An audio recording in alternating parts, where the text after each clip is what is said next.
خداوند یسوع مسیح کے پاک جلالی اور قدوس نام میں آپ سبوں کی سلامتی ہو۔ آج کا ہمارا مضمون ہے الوہیت المسیح۔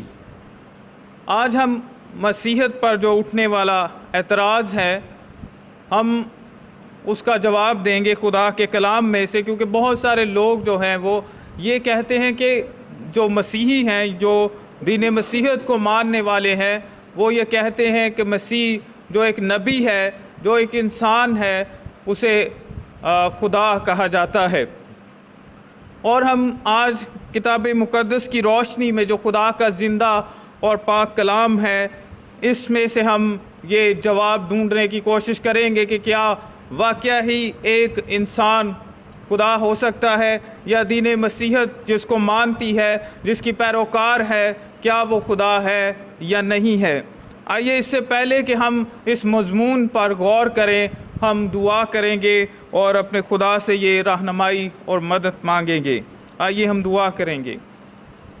اے خداوند قدوس مہربان خدا، تو جو زمین و آسمان کا خالق اور مالک ہے، اور خداوند سب کچھ تیرا ہے اور ہم بھی تیرے ہیں خداوند، ساری اقوام تیری ہیں خداوند، اور یہ تیرا پاک کلام بھی سب کے لیے ہے، کسی ایک قوم کے لیے نہیں۔ اس لیے خداوند ہم اس پیغام کو سبوں کے لیے خداوند آج شیئر کر رہے ہیں، تاکہ تیرے بیٹے پر ایمان لانے کے باعث خداوند وہ ہمیشہ کی زندگی میں داخل ہو سکیں۔ سو خداوند تو اپنے روح کے وسیلہ سے خداوند کلام کر، اور اے خداوند مجھے استعمال کر خداوند اس پاک کلام کے لیے۔ تیرا شکر، تیرے پاک نام کی تعریف ہو، یسوع کے نام میں آمین۔ خداوند یسوع مسیح میں میرے عزیزو، جیسے کہ ابھی میں نے بتایا ہے کہ آج ہم الوہیت المسیح پر غور کریں گے، تو خدا جو لامحدود ہے، اور دنیا کے جتنے بھی مذاہب ہیں وہ سارے کے سارے خدا کو مانتے ہیں۔ اگر ہم ہندوازم کی بات کریں تو وہ بھی کہتے ہیں کہ ایک خدا ہے، بھگوان ہے، لیکن اس کے علاوہ ان کے 33 کروڑ دیوی اور دیوتا ہیں، اور وہ کہتے ہیں کہ یہ خدا کے اوتار ہیں، یا اس طرح کی اور باتیں وہ کہتے ہیں۔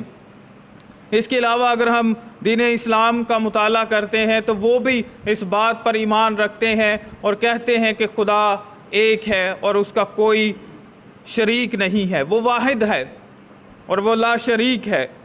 اور اس کے علاوہ جب ہم دین یہود کا مطالعہ کرتے ہیں، اہل یہود کی کتب کو پڑھتے ہیں، تو وہ بھی اس بات پر ایمان رکھتے ہیں کہ خدا ایک ہی ہے، اور اسی کی وہ پرستش کرتے ہیں اور اسی کو وہ مانتے ہیں۔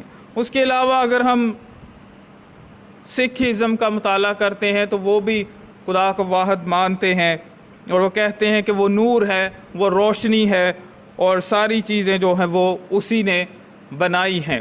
تو پھر جب سارے کے سارے ایک ہی خدا کو مانتے ہیں، تو پھر وہ یہ جب انجیل مقدس کو پڑھتے ہیں، تو جب اس کے اندر یسوع مسیح کو خدا کہا گیا ہے، تو پھر وہ یہ چلا اٹھتے ہیں اور وہ یہ اعتراض کرتے ہیں کہ ایک انسان کیسے خدا ہو سکتا ہے، خدا تو ایک ہی ہے۔ تو جب ہم کتاب مقدس کا مطالعہ کرتے ہیں، جب ہم نبیوں کی کتابوں کو پڑھتے ہیں، جب ہم رسولوں کی کتابوں کو پڑھتے ہیں، تو ہمیں یسایہ نبی کی کتاب کے اندر لکھا ہوا ملتا ہے۔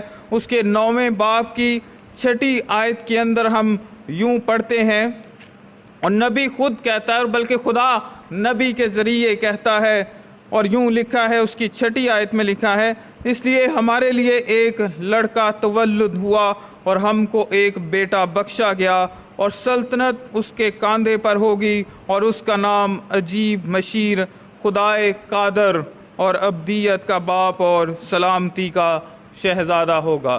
یوں یہاں پر ہم پڑھ رہے ہیں کہ اسے خدائے قادر کہا گیا ہے، مائٹی گاڈ، جس کے پاس ساری قدرت ہے۔ جیسے خدا کے پاس قدرت ہے، ویسی ہی خداوند یسوع المسیح کے پاس قدرت ہے، اور نبی کہہ رہے ہیں کہ وہ خدائے قادر ہیں۔ نبی اپنی زبان سے خود اسے خدا مان رہے ہیں۔ اور اس کے علاوہ جب ہم عہد جدید کا مطالعہ کرتے ہیں تو یوحنا رسول کی معرفت لکھی گئی خداوند یسوع المسیح کی انجیل، اس کے اندر لکھا ہوا ہے کہ ابتدا میں کلام تھا اور کلام خدا کے ساتھ تھا اور کلام ہی خدا تھا۔ یوں ایک اور رسول یہ کہہ رہا ہے کہ یسوع خدا ہے، وہ اسے بلکہ ازلی کہہ رہا ہے، اور ازل سے صرف خدا ہی ہے اور کوئی نہیں ہو سکتا، اور جو ازل سے ہے وہی خدا ہے، اور یہ خدا کی صفت ہے، یہ اس کا ایٹریبیوٹ ہے کہ ازل سے صرف خدا ہی ہے اور کوئی نہیں، اور خدا کے علاوہ اگر کوئی شخصیت نظر آتی ہے تو وہ صرف ہمارا خداوند یسوع مسیح ہے اور دوسرا کوئی نظر نہیں آتا۔ اس کے علاوہ جب ہم کتاب مقدس کا مطالعہ کرتے ہیں تو ہمیں اس کے ثبوت بھی ملتے ہیں۔ یہ صرف محض خدا کا دعویٰ نہیں ہے یا صرف اس کا یہ کہنا نہیں ہے، بلکہ ہمیں اس کے ثبات بھی کتاب مقدس کے اندر ملتے ہیں۔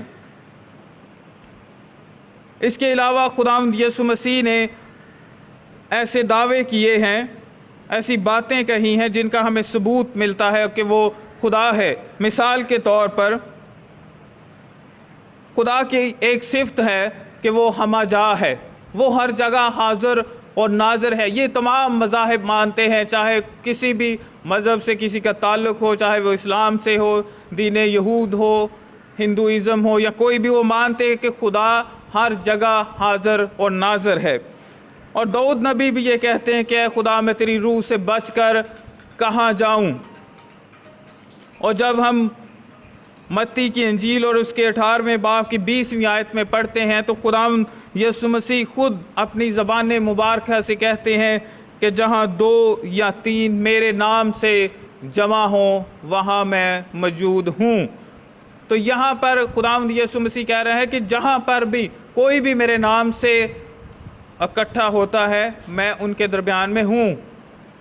اگر کوئی امریکہ کے اندر اس کے لیے اس کے نام پر اکٹھا ہے، یا پاکستان میں، یا کہیں پر بھی دنیا کے کسی بھی بر اعظم کے اندر، تو مسیح خداوند وہاں پر موجود ہے۔ وہی صفت جو خدا کے اندر پائی جاتی ہے کہ خدا ہر جگہ حاضر اور ناظر ہے، اسی طرح ہی ہمارا خداوند یسوع مسیح ہر جگہ حاضر اور ناظر ہے۔ یہ ہے خدا کے جو خدا کے اندر صفت ہے، وہی خداوند یسوع مسیح کے اندر صفت پائی جاتی ہے۔ کسی اور نبی کے اندر نہیں ہے یہ، یا کسی اور انسان کے اندر نہیں۔ اس کے علاوہ خدا کی یہ صفت ہے کہ وہ علیم کل ہے، وہ سب کچھ جانتا ہے۔ انسان کے دل کے اندر کیا ہے وہ بھی جانتا ہے، انسان کے ذہن میں کے اندر کیا چل رہا ہے یہ صرف خدا ہی جانتا ہے، اس کے علاوہ کوئی اور نہیں جانتا۔ اور مثال کی کتاب کے اندر بھی یہ لکھا ہوا ہے کہ خدا ہی دلوں اور گردوں کو جانچتا ہے اور وہی ان کو جانتا ہے۔ تو خداوند یسوع مسیح کو جب ہم دیکھتے ہیں اناجیل کے اندر، تو اس نے فقیوں اور فریسیوں کے دل کے خیالات کو معلوم کر لیتا تھا۔ اسے پتہ ہوتا تھا کہ کون مجھ پر ایمان لایا ہے اور کون میرے بارے میں اپنے دل کے اندر کیا سوچتا ہے۔ اور پطرس سے اس نے کہا، جب وہ ٹیکس لینے کے لیے آتے ہیں تو پطرس سے کہتا ہے کہ جا جال ڈال اور ایک مچھلی نکلے گی اور اس کے منہ کے اندر ایک سکہ ملے گا، مسکال، تو وہ میرے لیے بھی ادا کر اور اپنے لیے بھی۔ اور مسیح تو یہ بھی جانتا ہے کہ سمندروں کے اندر جو مچھلیاں ہیں ان کے منہ میں کیا ہے یا ان کے اندر کیا ہے، اور انسانوں کے دلوں کے اندر کیا ہے یہ صرف خدا جانتا ہے، اور اس کے علاوہ اگر کوئی جانتا ہے تو وہ میرا اور آپ کا خداوند ہے اور دوسرا کوئی نہیں ہے۔ یہ خدا کی صفت ہے، یہ وہ صفت ہے جو غیر مشروط ہے، جو صرف خدا کے اندر پائی جاتی ہے، انسانوں کے اندر نہیں۔ اس کے علاوہ ایک اور اس کا ثبوت یا صفت ہے خداوند کی، خدا کی جو سارے مذاہب مانتے ہیں کہ خدا لا تبدیل ہے، وہ جیسے ازل سے تھا ویسے ہی ابد تک ہے، اس کے اندر تبدیلی نہیں آ سکتی۔ ملاکی نبی اپنی کتاب کے اندر، اپنے صحیفے کے اندر یہ لکھتے ہیں، اور خداوند خود فرماتے ہیں کہ میں خدائے لا تبدیل ہوں۔ اور جب ہم عبرانیوں کی کتاب یا عبرانیوں کا جو خط ہے اس کے 13ویں باب کی 8ویں آیت میں لکھا ہے کہ یسوع مسیح آج اور کل بلکہ ابد تک یکساں ہے۔ تو وہی صفت جو خدا کے اندر، خدا قادر کے اندر پائی جاتی ہے کہ وہ لا تبدیل ہے۔ انسان بدل جاتے ہیں، زمانے بدلتے ہیں، حکومتیں بدلتی ہیں، لیکن خدا نہیں بدلتا، اس کے اندر تبدیلی نہیں آتی ہے۔ وہ جیسا ازل سے تھا ویسے ہی ابد تک ہے، اور ویسے ہی اس کا بیٹا جو خدا ہے وہ بھی لا تبدیل ہے، کیونکہ وہ خدا میں سے خدا ہے، وہ خدا میں سے نکلا ہے، اس لیے وہ خدا ہے۔ اور جو صفات خدا کے اندر پائی جاتی ہیں وہی سیم اس کے بیٹے کے اندر پائی جاتی ہیں، جو کہ خداوند یسوع مسیح ہے، اسی لیے ہم اسے خدا کہتے ہیں۔ اور اس کے علاوہ اور اس کے ثبوت ہمیں انجیل منورہ کے اندر ملتے ہیں۔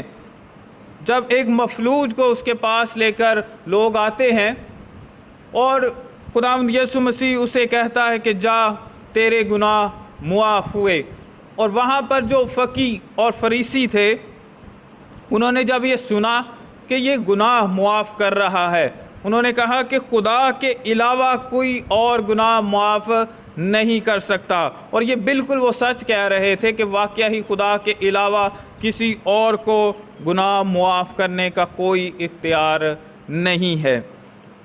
اور خداوند یسوع مسیح نے جب یہ بات کہی تو خداوند یسوع مسیح وہی خدا ہیں جو انسان بن کر اس زمین پر آئے، اور انہوں نے آ کر کہا کہ اے شخص، تیرے گناہ جو ہے وہ معاف ہوئے۔ خدا کے علاوہ کوئی دوسرا شخص گناہ معاف نہیں کر سکتا۔ یہاں پر ہمیں یہ ثبوت ملتا ہے کہ خداوند یسوع مسیح خدا ہے، وہی انسانوں کے گناہوں کو معاف کرتا ہمیں نظر آتا ہے۔ اس کے علاوہ ایک اور بات کہ جیسے خدا جو کچھ کہتا ہے وہ ہو جاتا ہے، وہ کسی سے منت نہیں کرتا، کسی سے مانگتا نہیں ہے، جیسے ہم نبیوں کی زندگیوں میں دیکھتے ہیں کہ نبی خدا سے درخواست کرتے ہیں اور پھر کوئی چیز جو ہے وہ وجود میں آتی ہے، لیکن خدا جو ہے وہ کہتا ہے اور جو کچھ اس کے منہ سے نکلتا ہے وہ چیزیں وجود کے اندر آتی ہیں۔ اسی طرح سے ہم خداوند یسوع المسیح کی زندگی میں دیکھتے ہیں کہ جو کچھ وہ کہتے ہیں وہ ہو جاتا ہے۔ اگر وہ کہتے ہیں کہ مردے کو کچھ زندہ ہو جا تو وہ زندہ ہو جاتا ہے، اگر وہ اندھے کو کہتے ہیں کہ آنکھیں اس کی یہ بینا ہو جائے تو وہ ہو جاتا ہے۔ یہ خدا ہے، خدا کے علاوہ ایسے کوئی نہیں کہہ سکتا۔ نبی خدا سے کہتے ہیں کہ ایسا، خدا سے دعا کرتے ہیں کہ ایسا ہو جائے، لیکن خداوند یسوع مسیح یہ نہیں کہتا، وہ دعا نہیں کرتا کہیں پر جا کے، بلکہ وہ کہتا ہے اور چیزیں وجود میں آنا شروع ہو جاتی ہیں۔ جیسے باپ کے اندر زندگی ہے ویسے ہی خدا کے اندر زندگی ہے، مسیح کے اندر زندگی ہے، اور جو کچھ وہ کہتا ہے وہ ٹرانسفر ہوتا ہے، وہ وجود میں آتا ہے۔ اس کے علاوہ اور بہت سارے اسبات ہمیں انجیل منورہ کے اندر ملے ہیں، جن میں سے میں نے چند آپ کے ساتھ شیئر کیے ہیں کہ خدا جو خداوند یسوع مسیح ہے، ہم اسے ایسے ہی خدا نہیں کہتے، بلکہ اس کے دعوے ہیں، اس کے ثبوت ہمارے پاس ہیں، اور اسی لیے ہم اسے خدا کہتے ہیں۔ اور جب کشتی جو ہے وہ طوفان کے اندر تھی اور یسوع مسیح وہاں پر موجود تھے، اور انہوں نے اٹھ کر ہوا اور پانی کو ڈانٹا اور وہ اسی دم تھم جاتے ہیں۔ خدا کے علاوہ جو ہے وہ کسی کو بھی یہ اختیار نہیں ہے، ہوا پر، طوفانوں پر، پانیوں پر، صرف ایک ہی شخصیت کا وہ حکم مانتے ہیں اور وہ خدا ہے۔ اور خدا کے علاوہ اگر کوئی دوسری شخصیت ہمیں نظر آ رہی ہے تو وہ ہمارا خداوند ہے، اس کا حکم مانتے ہیں۔ ہم نہ تو کسی اور نبی کو ایسا کرتے دیکھتے ہیں، چاہے وہ جتنا بڑا نبی کیوں نہ ہو، ہمیں اس طرح کا کوئی شخصیت جو ہے وہ نظر نہیں آتا جس کا حکم جو ہے پانی یا طوفان یا اس طرح کی کوئی نیچرل جو چیز ہے وہ اس کا حکم مانتے ہوئے نظر نہیں آتی۔ اور اس کے علاوہ جب ہم یعقوب کا خط پڑھتے ہیں تو یعقوب کہتا ہے، مقدس یعقوب یہ کہتا ہے کہ خدا کو جو شیاطین ہے خدا کے آگے تھر تھراتے اور کانپتے ہیں، وہ اسے مانتے ہیں اور تھر تھراتے اور کانپتے ہیں۔ اسی طرح سے خداوند یسوع مسیح کی زندگی کے اندر ہم دیکھتے ہیں کہ جب بھی کوئی ابلیس جس کے اندر شخص کے اندر ہوتا اور وہ یسوع کے پاس آتا تو اس کے سامنے گر جاتا اور اسے سجدہ کرتا اور کانپتا اور کہتا کہ اے خدا کے بیٹے، ہمیں تجھ سے کیا کام۔ جس طرح شیاطین خدا سے ڈرتے ہیں، اس کے سامنے کانپتے ہیں، ویسے ہی اس کے بیٹے کے سامنے بھی وہ تھر تھراتے اور کانپتے ہیں، کیونکہ وہ خدا ہے اور خدا کے علاوہ وہ کسی اور سے نہیں ڈرتے ہیں۔ میرے عزیزو، یہ سارا بتانے کا مقصد یہ ہے کہ آپ اس بات پر ایمان لائیں کہ خداوند یسوع المسیح خدا ہیں۔ اگر اس کی الوہیت کا انکار کرتے ہیں تو ہم خدا کی الوہیت کا انکار کرتے ہیں۔ جسے خدا نے خود بھیجا ہے وہ خدا ہے، وہ خدا میں سے نکلا ہے۔ اس لیے جس طرح سے خدا کو ہم مانتے ہیں اسی طرح سے ہی اس کے بیٹے کو بھی ہمیں ماننا چاہیے۔ اگر ہم نہیں مانیں گے، اگر ہم اس پر ایمان نہیں لائیں گے کہ وہ خدا ہے، تو پھر ہم خدا کے نافرمان ہیں، اور اس کی سزا یہ لکھی ہوئی کہ جو بیٹے پر ایمان نہیں لاتا اس پر سزا کا حکم ہو چکا ہے، کیونکہ اور دوسرا کوئی راستہ نہیں ہے جس کے وسیلہ سے جو ہے دنیا نجات پائے، اقوام عالم نجات پائے۔ صرف ایک ہی واحد راستہ ہے اور وہ خداوند یسوع مسیح ہے۔ خدا ہمیں اس بات کو سمجھنے کی توفیق عطا فرمائے کہ یسوع مسیح خدا ہے اور وہی ہمارا نجات دہندہ ہے۔ Thank you for watching this video. Please subscribe and share this video. God bless you.